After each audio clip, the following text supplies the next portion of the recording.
আসসালামু আলাইকুম ফ্রেন্ডস, ভালো আছেন নিশ্চয়ই। এই মজাদার তাল পিঠাটি আপনারা খেতে চান? তাহলে চলেন আমরা একসাথে বানাই। এখানে আমি একটা বোল নিয়ে নিয়েছি, এর ভিতরে আমি হাফ কেজি ঝোলা গুড় দিয়ে দিলাম। এটা হাতে বানানো কড়া মিষ্টি গুড়টা, কোনো ভেজাল নাই। আর এখানে গুড়ের মতো শক্ত করে তাল জাল করে রাখা, সেটা দিয়ে দিলাম। পুরো হাফ লিটারের একটা বক্সের একদম 4/3 দিয়ে দিয়েছি। আর একটা পুরা কোরানো নারকেল বড় সাইজের। আর এখানে 1.5 কেজি চালের গুঁড়ো নিয়ে নিয়েছি। এখন এটা আমি ভালো করে মিক্স করে নিচ্ছি। এই ছোট্ট গ্লাসের হাফ গ্লাস পানি নিয়ে নিয়েছি, কারণ হচ্ছে চালটা একটু বেশি। আর যদি তাল নরম থাকতো, গুড়টাও আরও পাতলা থাকে, তাহলে আর পানি নিতে হতো না। তো পানি নিয়ে আমি একটা গোলা করে নেব। গোলাটা একটু শক্ত শক্ত টাইপের হবে, আলু ভর্তা নরম যে আলু ভর্তা থাকে তার ওই রকম। তো আমি এটা কিছুক্ষণ ঢেকে দিয়ে এখন আমি রেডি করে নিচ্ছি কলা পাতা।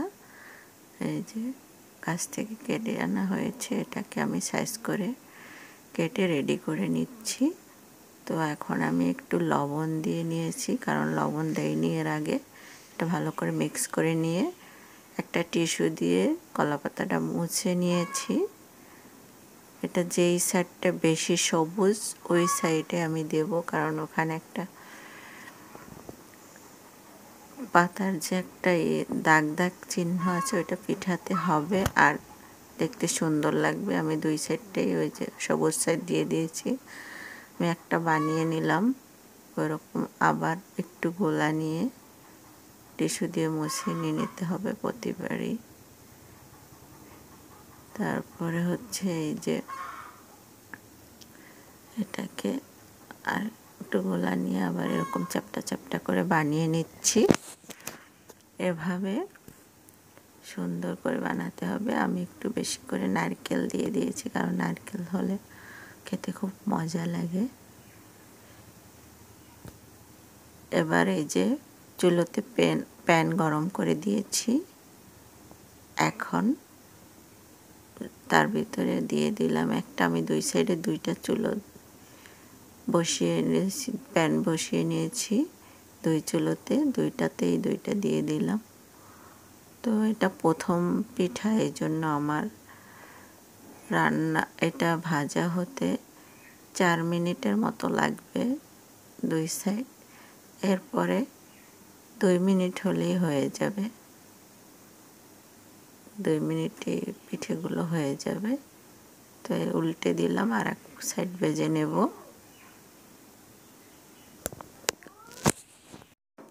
এই তো ভাজা হয়ে গিয়েছে। এখন আমি এই যে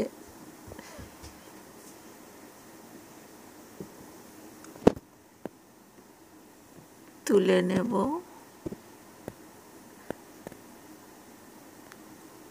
এখানে দেখেন কত সুন্দর একটা কালার আসছে। এই যে এরকম করে সুন্দর কালার করে ভেজে নিতে হবে। আমি দুইটাই তুলে নিয়েছি, আবার দুটো দিয়ে দিয়েছি চুলোতে। তো এইরকম মজার পিঠা খেতে হলে আমার রেসিপিটা ফলো করে বানিয়ে ফেলুন। তো কেমন লাগলো রেসিপিটা? ভালো লাগলে লাইক করবেন, শেয়ার করবেন এবং আমার পেজ এবং ইউটিউব চ্যানেল ফলো এবং সাবস্ক্রাইব করে দিবেন। ধন্যবাদ।